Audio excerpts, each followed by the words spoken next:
Hi, this is Yolanda Vanveen, and in this segment we're going to talk about how to prune hydrangeas. Now, hydrangeas are a beautiful shade plant. They have beautiful pink and blue and purple flowers on them, and they bloom in the summer, and they're just a beautiful plant. But they can grow and get really out of hand. I had one before in Portland that just took over the whole side of the house. So what are some basic rules on pruning, and how do you prune hydrangeas? It's the fall right now, so my hydrangea's finished blooming, and this is a small hydrangea. It doesn't need a lot of pruning because it'll grow back next year and get bigger over the years. And it's still on the small side, so I don't really need to do a lot of it. But when you're pruning it, one rule is I like to take some of the spent flowers out. So I just cut down to where it meets the first leaf, and I just cut some of it out.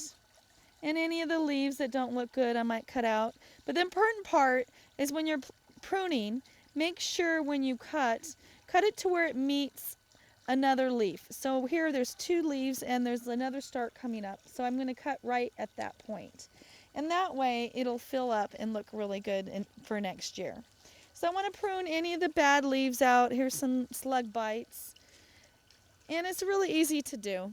You just prune them out. And make sure too, anything that's getting a little bit lanky, you might cut that out and it'll fill in a little more next year. So like I said, I'm not doing a whole lot to this plant because it's still small, but a little bit of pruning will help it grow for next year. So I haven't cut a lot of it out, and on the smaller plants you don't need to prune them much.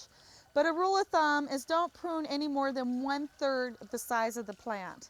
So if you have a hydrangea that's just out of control, cut 1/3 of it back the first year and then another 1/3 of it back the second year. And that way it won't go into shock and it'll look good.